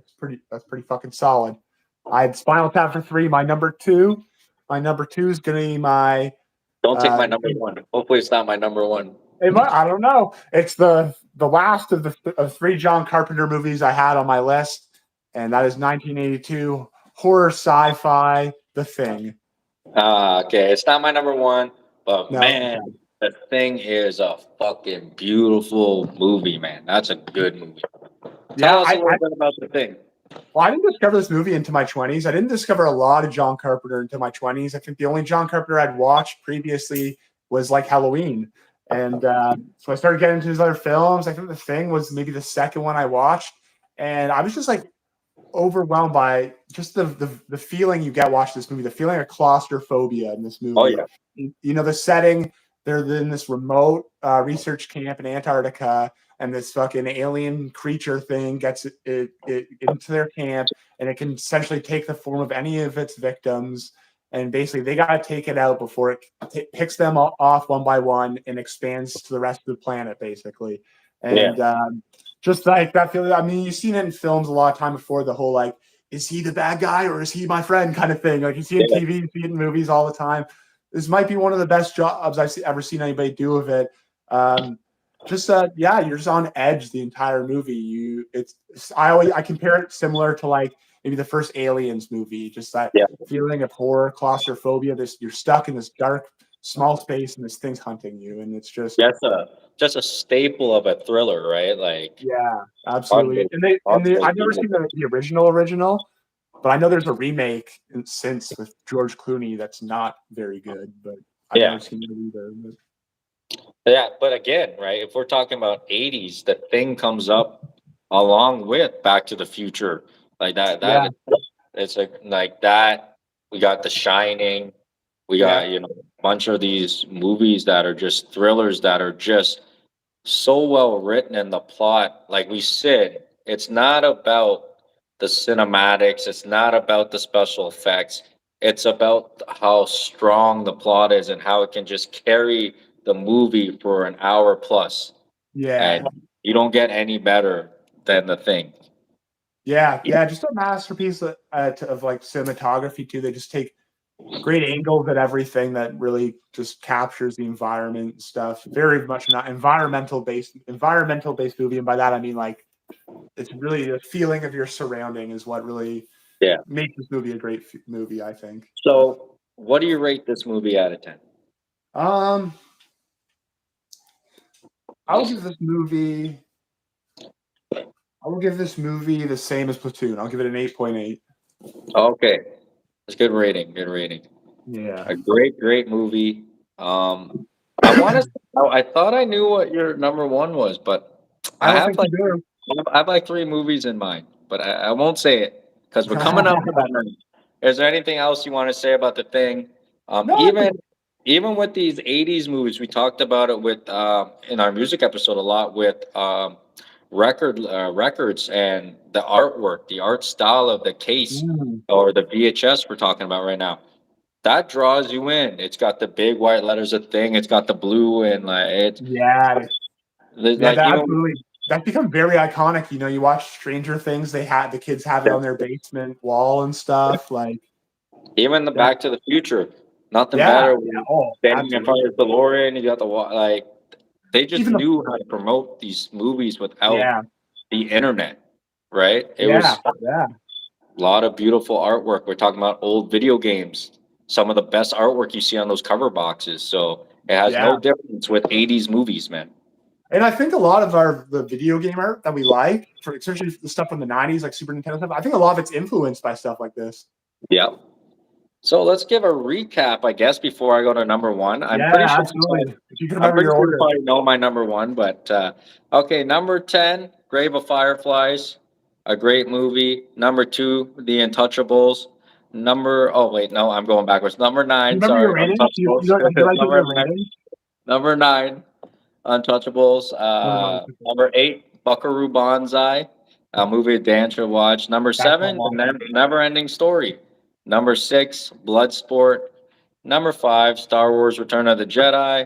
Number four, The Karate Kid.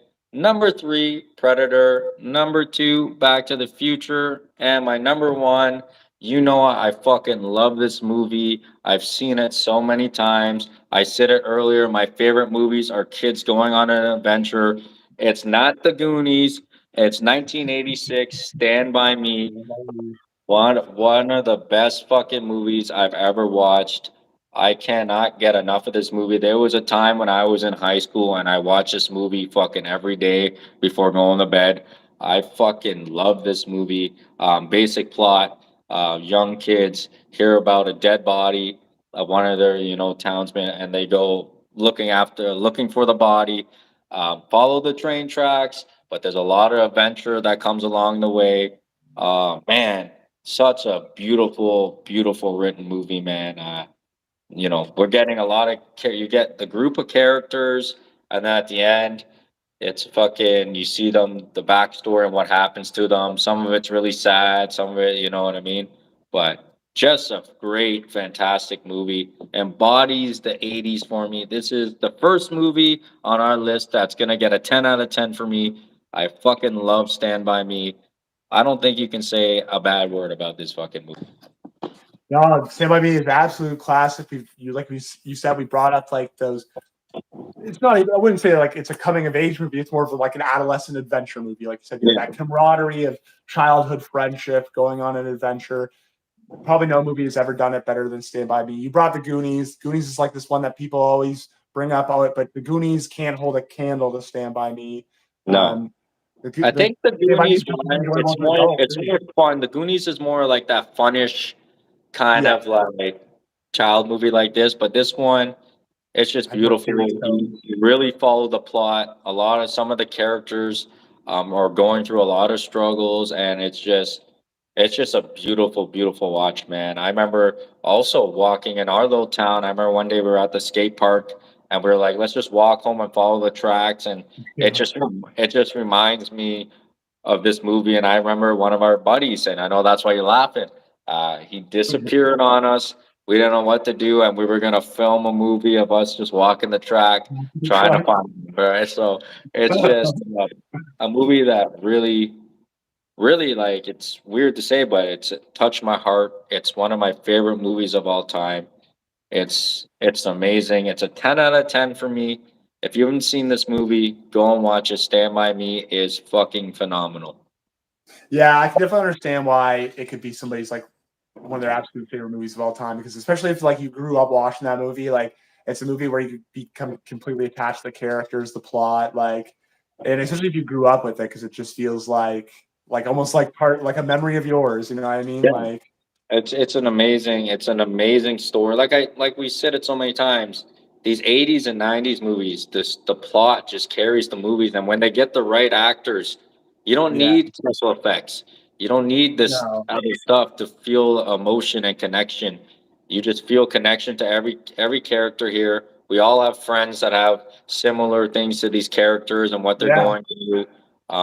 We actually act like this with our friends. We have one that's a little bigger and we'll make the we have it's just a feel good story, and that has a very sad ending for some of it, but just a great movie. It kind of reminds you of a 90s movie I also love too much, and that's like Sandlot. I absolutely love the oh, Sandlot. love the But Sandlot.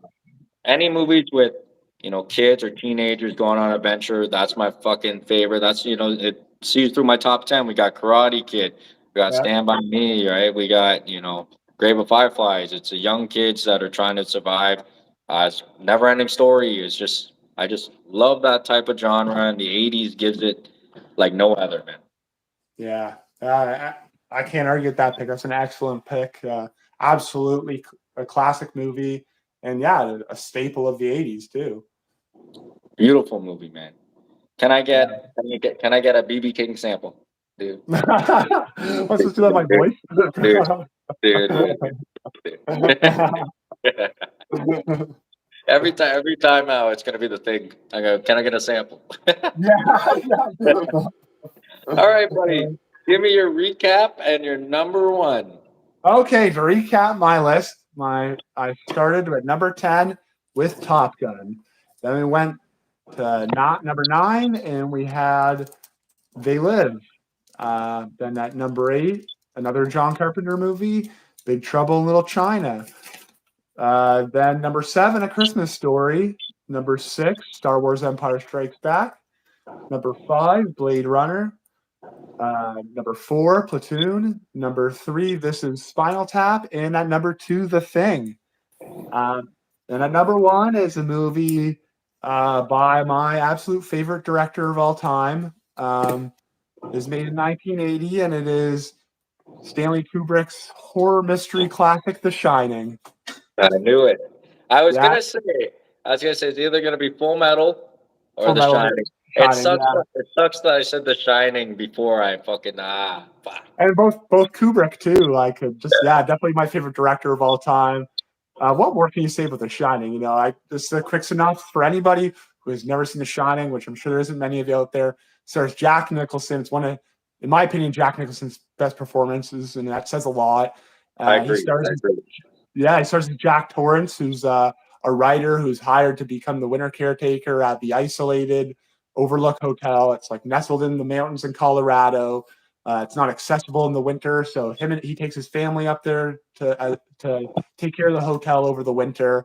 And there's really no way in or out, essentially, the hotel all winter long because it snows so heavily. And basically, while he's there, like his son Danny begins to see these visions of like this dark side to the hotel, and eventually all these dark secrets from the hotel come out, and Jack himself begins to unravel to the point where he tries to murder his family with an axe and basically relive this cycle that has happened to all these caretakers that have looked after the Overlook Hotel in the past. Just an incredible movie by Kubrick. It's really captures people's imagination. Like every Kubrick movie, there's always layers to things. There's a plot that you can see linearly, but there's so many things in the background. There's a whole documentary called was it Room 227 or whatever the room is in The Shining, and it's basically the theories of what is the true meaning of this movie. Some people theorize that this movie is actually about the genocide of the American Indians. Some people think that this movie is Stanley Kubrick's way of subliminally admitting to staging the moon landing for the American government. That's how far people go with this movie. But the acting in this movie is just incredible. Like I said, Jack is unbelievable in this movie. Shelley Duvall, who plays his wife, I've heard people shit on her acting in it. Jesus Christ, the scene on the staircase with the baseball bat, that's some of the greatest acting I've ever seen in my life. Like how many times we got to say it? 80s movies are carried by the plot and the acting. Yeah. And man, there's another staple of the 80s. Like, look at the list that we just named off our top 10, and there is so many more that we missed that could have been on the top 10. Like it is incredible the capacity of great film that comes from the 80s. And there's no better than your number one, The Shining, my number one, Stand By Me. Both completely different, but so good. It's unbelievable what the 80s had to offer, man. Unbelievable. Yeah, like you said, from all different angles. I forgot to do a ranking. I'll rate this one. I'll give it my first 9. I'll give The Shining a 9. You're not gonna give it a 10? No. 10 is for me. 10 is reserved for the only Kubrick movie gets a 10 is Space Odyssey. I don't like that movie, man. I know. Oh my god! That really changed. So I watched Space Odyssey, and that changed movies for me forever. I watched it, and I seen the gorillas hopping around the mirror, and it was 5-10 minutes, and I'm like, I'm not watching this anymore. Oh my god! I was one of my first exposures to non-linear storytelling in a movie too. So I remember watching it, and it gets to the end, and it was like I had just had an orgy. I felt like sitting there having a cigarette, just yeah. Oh my god, what just happened? Yeah. Oh, what was that? I just watched it jump for 40 minutes. That's that would be one of a few number 10 out of 10s for me. But yeah, no, I'll give The Shining a strong 9. I feel that. So give a recap. Give a recap of this amazing era. Obviously, we didn't grow up in it. We had our amazing era of the 90s. 2000s, but give me a recap here before we end the episode about the 80s and what the 80s brought to the next eras. What did the 80s bring to the 90s and then to the 2000s? And now everyone wants retro. We all want to go back into that 70s, 80s, 90s. Tell me why the 80s is so amazing. I think it's just like I said, it takes a lot of things that we had in the 70s and it just dials that shit up to 11. The 80s, really the first year of movies to really just kick people's ass with action movies in the movie theater. Like we said, sci-fis. There were sci-fis before, but this was the first one to just ramp them up, just glamorize the hell out of it. Everything's neon lights, loud music. It set the tone for the 90s. The 90s. Obviously, is culturally a bit more reserved aesthetically than the 80s. You can see that just in people's clothing. But I still think the 80s really set that tone. You brought up all those Schwarzenegger movies and stuff. Really set the tone for the 90s for blockbuster action movies, all those Nicolas Cage movies, all the Harrison Ford movies in the 90s, even the Schwarzenegger movies in the 90s. Jean-Claude Van Damme movies. We have so many. Stallone. We didn't even bring Rambo. Rambo didn't make Rambo. Cobra, there's so many. No one had Mad Max. No one had Mad Max, and we're talking about Mad Max 2 is one of the best 80s movies you can watch, right? So there's just like you said, you're dialing that motherfucker up to 11. You know, women now in the 80s acting, they're now more badass. Or, you know, you have your barbarians. Well, we're gonna be fucking Amazons. We can do the same shit. We can carry a movie and be badass. Um, just an amazing era of fucking movies. Really a time that I wish, really a time I wish I grew up in. I'm so happy I grew up in where I grew up, but just to get this feel of the music, the Yeah. movies, the arcades, the video games, the culture, just one of the most iconic eras ever. So we were happy to do this episode when it came up. I Absolutely. know we got another fun episode Dan wants to talk about, but we're not going to go top 10 on this one. We're just going to have a little fun chat and bring up a lot of our childhood memories. So, Dan, if you have nothing else more to say about the 80s, let's jump into the 90s. Absolutely. I like that. I like the sound of that. So we're doing 90s movies or cartoons? We'll go 90s cartoons. We'll do an episode. It's not going to be a top 10. We'll just do a full, you know, we'll try to keep it a little smaller this time, maybe 30 minutes to 45 minutes of us just rambling about 90s cartoons and 2000s cartoons, the cartoons we grew up on, whether you were a Cartoon Network kid, whether you were a Family Channel kid, whether you were a fucking Cartoon Network kid, like whatever you were, we want to talk about it and bring back some great memories of Saturday mornings. Absolutely. Yeah, that'll be excellent. We'll definitely have to still give them our personal top threes, but we won't make the whole episode a list or whatever. Yeah, because we find our lists go a little long. We love to over talk and we like to have a little bit of fun on here. So hopefully, you know, the listeners out there, when we get some, will enjoy will enjoy our little stories and backstory. But Dan, wrap it up. Yeah, well, what more can I say? And till next week, guys, when you'll see our cartoons, we're happy for you guys to join us and listen to our top 10 80s movies. I hope you enjoyed it. Like Chris said, we'll be back next week talking cartoons with you guys. You know us, we're always bringing in the nostalgia, and we're always happy to bring it to you. So until next Sunday, well, we're thinking next Sunday. I know I'm starting a new job this week, so Yeah, we're thinking Sunday. we're Hopefully not too Sunday. sure. Yeah, we're not too sure of the times, but we'll figure out everything next week or the week after and start getting a solid plan here. But Yeah. also, for quick clips, be sure to check out the TikTok pages we have, the Boys Podcast. You can find us there, and we're going to try to shorten some of the clips down so you guys can get a little bit of a feel for what we're all about.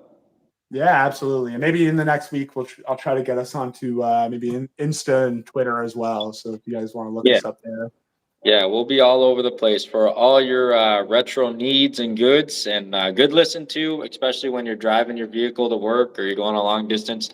Don't be afraid to throw on the Boys Podcast.